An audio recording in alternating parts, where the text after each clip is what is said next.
It's week one of the regular season, and we've got your top storylines for the New York Giants as they get ready for their Sunday meeting down in Nashville. That's coming up next on the LockedOn Giants podcast. You are Locked On Giants, your daily New York Giants podcast, part of the Locked On Podcast Network, your team every day.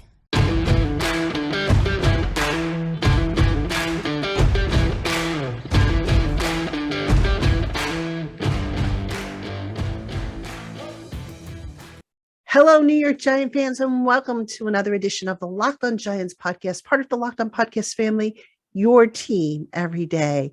My name is Patricia Chaina. Happy Labor Day to everybody. We're coming to you on September 5th. It is Labor Day 2022. And yes, it's a holiday, but we at the Locked On Giants podcast don't slow down for anything. And today's episode of the Locked On Giants podcast is presented by Prize Picks. Prize Picks is daily fantasy made easy. Pick 2 to 5 players, and if they score more or less than their prize pick projections, you can win up to 10 times your money on your entry. First-time users can receive 100% instant deposit match up to $100 with the promo code LOCKEDON. That's prizepicks.com, promo code LOCKEDON. All right, Giant fans, on today's episode, we are getting you ready for the week one regular season opener on Sunday. The New York Giants visit the Tennessee Titans down in Nashville. Kickoff is set for 4:25 p.m. Eastern.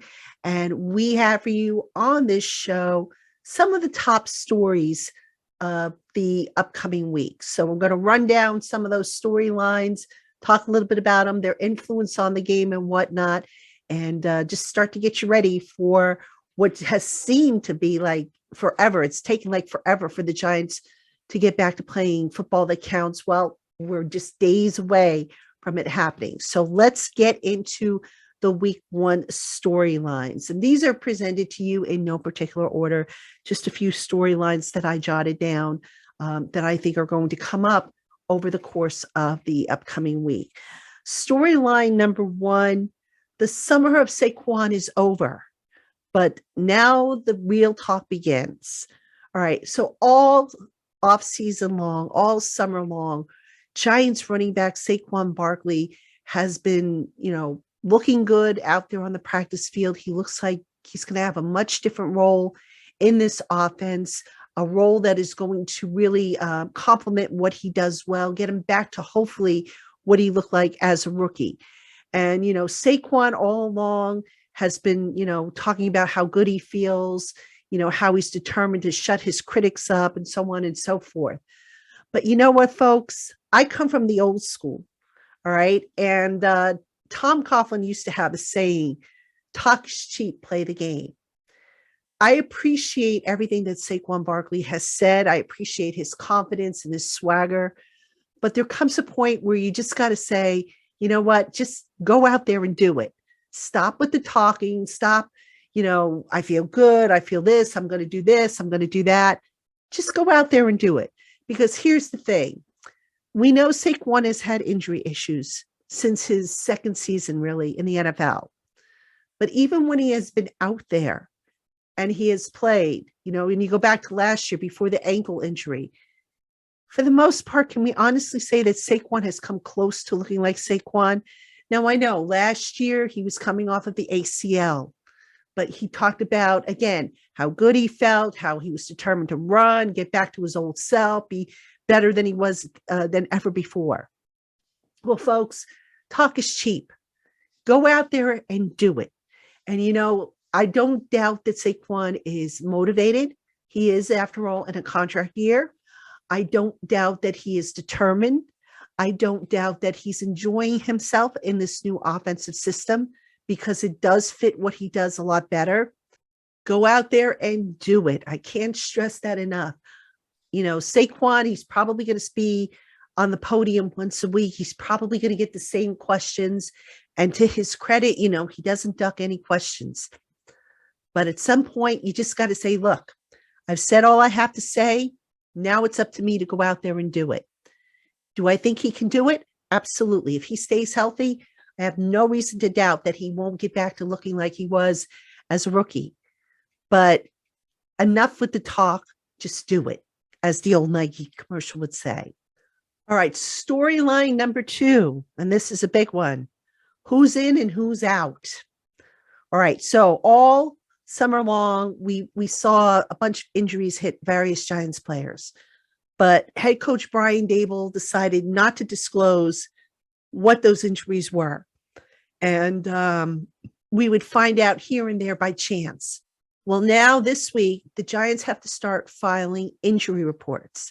So there's no more hiding what guys are dealing with and whatnot. And also the practice, how many reps a guy is going to take. Is he limited? Is he not practicing? That's going to give us an indication of whether a guy is really banged up and can make it in, or if he's just, being managed. So we'll get a little bit more clarity, I think, on the injury situation. And this is important because the Giants do have several guys that, hopefully they will be available for the week 1 opener against the Titans. And they include Kadarius Toney, who, Joe Shane last week seemed to indicate is trending up towards being able to play. Tight end Daniel Bellinger, who, if I'm not mistaken, is in the concussion protocol. And then the edge rushers, Azeez Ojulari and Kayvon Thibodeau, both of whom should be ready to go. If not by week 1, definitely by week 2. So those guys, and then Ben Bredeson's another guy who's been dealing with the elbow injury, apparently not serious enough for him to land on IR. So there's a bunch of guys who have been dealing with injuries that we're going to see just where they are in terms of, are they able to practice? Are they limited? What are they able to do? And that's going to give us a better idea of who's going to be in and who's going to be out for Sunday's game against the Tennessee Titans. All right, I've got about 4 more items on my top storylines for week 1. We'll get to the next 2 right after this. All right, Giant fans, we have more coming up on today's Locked On Giants podcast. But first, planning your fantasy sports or betting action for the 2022 season has never been easier when you use Prize Picks. You can win up to 10 times your money on any entry. There's no competing against other people. It's just you versus the projections available for any of the major sporting leagues. Entries can be made in 60 seconds or less, and it's that easy. Prize Picks is currently operational in over 30 states and in Canada, and they offer safe and fast withdrawals. So download the Prize Picks app today or go to prizepicks.com to sign up and play daily fantasy sports. First-time users can receive a 100% instant deposit match up to $100 with the promo code Locked On. Don't forget to enter that promo code when you sign up. That's Locked On to get an instant deposit match up to $100. All right, Giant fans, welcome back to the Locked On Giants podcast, segment 2. I'm Patricia Traina, and we've got a jam-packed week here on the Locked On Giants podcast. Tomorrow, we're going to do Twitter Tuesday, so you know what the drill is. Send those questions in. The information's in the show notes. You can tweet them to me at Patricia_Traina with the hashtag AskPTrain. You can email them to lockedongiantspodcast@gmail.com. It's all in the show notes. Hope to hear from you. I'd love to do a really, nice mailbag for all of you and get back into the habit of doing it once a week here on the Locked On Giants podcast. On Wednesday, show is still to be determined. Thursday, it's the return of Crossover Thursday. I'm going to have Tyler Rowland, host of Locked On Titans. He'll be on with me, and we're going to break down everything you need to know about the Giants at the Titans. We're going to look at the matchups, the key players, the X factors, everything you need to know in a special expanded version this year of Crossover Thursday, which was brought to you, by the way, by Prize Picks. And then on Friday, a lot of you asked about me doing a live show with Chris, the entertainer Gusso. And I'm actually going to look into that. I have a pretty weird day schedule-wise Friday, but if I can work the scheduling out to have Chris on for an hour or so, we can get you ready for the weekend game. Take your questions, have a great old time. We always seem to have a great time when we get on the podcast, and then we'll send you into the weekend for Giants football, that counts for real. So that's the plan for us here on the LockedOn Giants podcast. Hope you will stay with us all week long. And also, of course, be sure you're checking us out over on Giants Country, where I do my written work. All right. We are looking at the week one storylines, the top storylines for the New York Giants as they enter the first week of the regular season. And that first week, by the way, starts today. So yes, it's Labor Day. It's a holiday for everybody. We're working here at the LockedOn Giants podcast. The Giants are back after a long 3-day weekend. It's a little weird of a schedule. Usually the schedule is Monday, practice Monday, off on Tuesday, practice Wednesday, Thursday, Friday, travel day Saturday, and then game on Sunday. This week, the Giants are doing it a little differently. So it's going to be practice Monday, practice Tuesday, practice Wednesday, off Thursday, practice Friday, and then travel day on Saturday. So just a slight change. I'm not sure why they did it that way, but look, it is what it is, and we'll just follow along and bring you what we can here at the LockedOn Giants podcast. So let's get back to the top storylines of week one. This one's kind of flying under the radar a little bit, but I think it's important to mention, and that is who's starting at left guard. Here's the thing. So the Giants, once again, have had injury issues. Surprise, that we're talking the NFL's most injured team last year. So the injuries, obviously, Shea Lemieux is on IR, going to miss a minimum of 4 games. Devery Hamilton finished out the preseason at left guard with Joshua Zudu dealing with some kind of ailment, which we should get clarity on, by the way, this week. The Giants added Tyree Phillips and Jack Anderson. So who from that group is going to play left guard? Are they going to stay with Hamilton because he's been doing it? Are they going to audition guys? I don't know the answer, but I do know this. If they do end up auditioning guys, not very settling, because you don't want to be messing with that starting offensive line unless you absolutely have to, just literally days before your first game.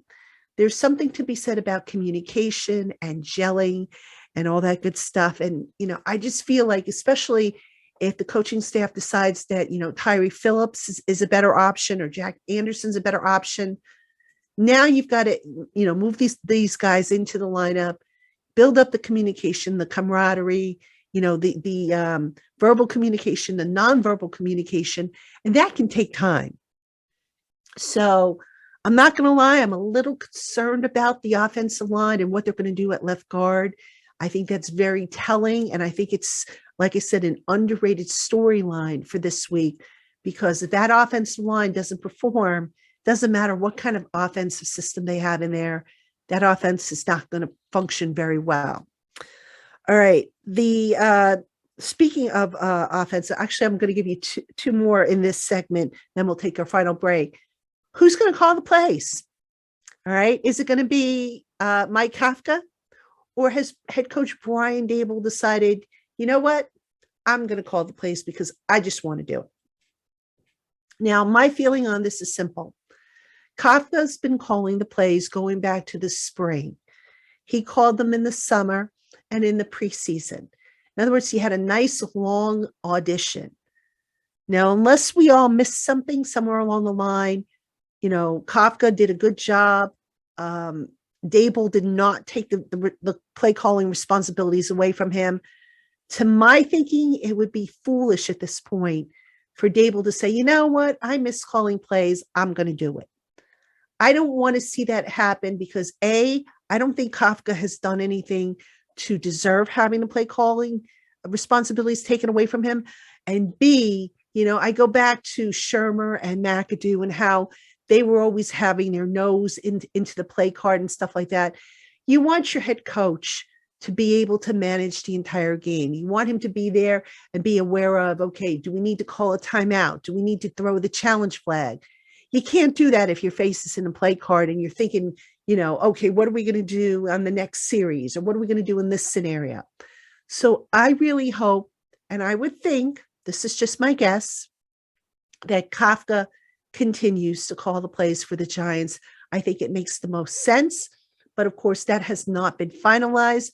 We'll see if Brian Dable announces it. My guess is he'll probably say, oh, we're going to discuss it. But I think he knows what he's going to do at this point. He might, hold it back and say, oh, I'm not going to, announce anything till later in the week. But I'd be stunned if he goes back and says, okay, after all this time, Kafka's not doing it, I'm going to do it. All right. Another storyline, the Daniel Jones tour. Now, is this the farewell tour or is this the redemption tour? That's what we need to find out. Whatever tour this might be, this is a big year for quarterback Daniel Jones, right? He's in a contract year. He's out to quiet his critics. I mentioned Saquon in the last segment and how just get out there and play and shut up and do your thing. Well, Daniel's been doing that. He's gone out there. He hasn't beaten his chest and bragged and said, I'm going to do this, that, and the other thing. He's just gone about his business in a very quiet and workmanlike way. And I can get behind that. Now, I know in the past, some of you have said, oh, why are you so against Daniel Jones? I am not against Daniel Jones, folks. I want him to succeed because, look, if the Giants need to start all over again with another quarterback, guess what? We're starting all over again with this franchise from scratch, which means maybe another year of not being in the playoffs. I don't want that. All right. I think this year, hopefully, can be the last year that the Giants miss the playoffs because, they still have some holes on the roster that need to be fixed and no salary cap money to fix it. So we're going to probably have to wait till next year for Joe Shane to really get in there and make the necessary repairs to the roster that he wasn't able to make. But getting back to Daniel Jones, look, whether they decide to franchise him or extend him or go in a different direction, they've got to find out once and for all what they have in this kid. They haven't been able to do so. Now, Daniel has looked good in limited preseason snaps. Disclaimer, they have come against backups. We know that. But it's baby steps. It's growing steps. And I'll tell you what, here's what I'm concerned about when it comes to Daniel. Daniel this summer, I think most of his passes went to receivers who he probably is not going to target on a regular basis in games. So by that, I mean, you didn't see a lot of passes to Kadarius Toney, who was dealing with an injury. You didn't see a lot of passes to Kenny Golladay. You didn't see any passes to Sterling Shepard. Those three guys, I think, are going to make up the bulk of the pass targets. And I'm just a tad concerned about the chemistry there and whether or not, it's going to be there because this offensive system, as we know, relies on the quarterback and the receivers being on the same page. So will they all be on the same page? That I don't know. We're going to find out, obviously, soon enough. So that's definitely something to keep an eye on for this Giants team in the coming week and in the coming game. Are they on the same page? Is the Daniel Jones tour going to be a revenge tour or a farewell tour? So that needs to be determined as well. All right, coming up, a couple more storylines for you, and stick around, including one about the game itself, the game against the Titans itself. So we'll have that for you right after this. All right, Giant fans, welcome back to the LockedOn Giants podcast. I'm Patricia Traina. We are talking top storylines ahead of the Giants' regular season game number 1 next Sunday, or actually this Sunday. That's right. It's coming up pretty quickly. Sunday will be here before we know it.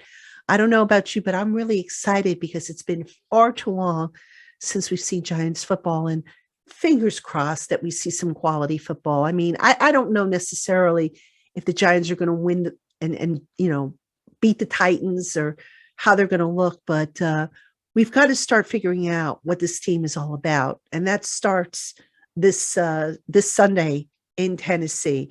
And we're going over top storylines. And speaking of which, we begin to find out what this Giant team is going to look like or what this Giant team is all about. Now, if you've listened to shows with David Turner, that when I did the post game shows during the preseason, David has maintained that we will not know what this Giant team really is until we're about 4 or 5 weeks into the season. Well, for those of you who laughed and said, "Get out of here, he doesn't know what he's talking about," Joe Shane basically said the same thing last week, that they will not know what this team is all about until they're about, a few weeks into the season. So here's the thing. We can't get too high over what we see, nor can we get too low over what we see. Got to strike a balance. And what that balance is, well, I don't know, folks. It really depends on how the game flows, but it's important to just, keep things into perspective. There might be a case where the Giants win. I know they're not going to be favored for this game, so that maybe they win, they upset the Titans, but maybe Daniel Jones doesn't look good, or maybe Saquon Barkley is invisible. Let's keep everything into perspective here. All right. Is it the game plan? Is it because of something that the other team did? It's all about perspective. And we need to start seeing trends before we can, really sit back and say, okay, this is what we're dealing with here on the Giants. And, it's interesting. These first few games, I always find them difficult to try to handicap. And the reason for that is on the Giants media site, they put up stat comparisons, but the stats are from last year, two totally different teams. And I know it's a starting point, but you might as well just not even put them up there because they don't mean anything. Different personnel, in this case, different coaching staff for the Giants, they don't mean anything. So you have to get a full appreciation of what the team's going to look like. And you won't be able to do that until you're about, 3 or 4 games into the season. So we'll just have to take the highs with the lows and try not to get too bent out of shape one way or another. All right. It's important to keep perspective, I think, when watching and evaluating this Giants team. All right. The final storyline, and this pertains to the game itself. How are the Giants going to stop running back Derrick Henry? All right. Derrick Henry is a guy who averages close to 5.5 yards per carry over his career, and something like 3.75, I think, yards after contact. Again, per over the course of his career. This guy is a bull. All right. He is tough to bring down. He is tough to stop. He can pound the heck out of you. So it goes without saying that the Giants are probably going to field their heavy package, their run defense package. If you're one of these people that want to, take a guess at the inactive list, I would say probably you're going to see a lot of defensive linemen active for this game.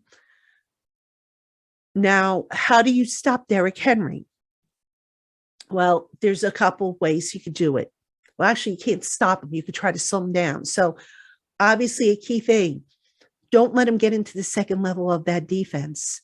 If you're the safeties, come up and try to force him back into the teeth of the run defense. Let guys like Dexter Lawrence, Leonard Williams, let those big body guys handle Derrick Henry if at all possible. Setting the edge is going to be important. You don't want Henry to get out to the edge and, get around one of the edge rushers, which is where the concern over, is Ojulari ready? Is Thibodeau going to be ready? That's where some of the concern comes in. Can those guys run and chase and set the edge? So stopping Derrick Henry, or I should say, I keep saying stopping. So you're not going to stop him. You got to try and slow him down. Going to be a really, really big challenge for the Giants because, look, if you let him start running wild, and I think there was a stat, they're 22-3 in games in which Derrick Henry has rushed for 100 yards or more. If you can slow this guy down, force some 3 and outs for the Titans offense, and above all, if the Giants could end up sustaining drives, now you've got a chance of slowing things down a little bit and curtailing that rushing attack by the Titans. But let's not kid ourselves. That's going to be their bread and butter. That's going to be a good test for the Giants' run defense, which, last year wasn't as sharp as the year before, but again, new personnel, new schemes. So we'll see how defensive coordinator Wink Martindale decides to attack this run defense or this running game by the Titans and try to slow it down, because you're just not going to stop it, not with Derrick Henry. So it should be a great matchup. I'm excited. I hope you are as well. That's going to do it for today's episode of the LockedOn Giants podcast. As always, thank you for tuning in, making us your first listen of the day, or if watching on YouTube, your first watch of the day. We'll be back tomorrow. Don't forget, tomorrow is Twitter Tuesday. Get those questions in. We'll do a mailbag, get your questions answered, and we'll just continue to roll right along here on the LockedOn Giants podcast.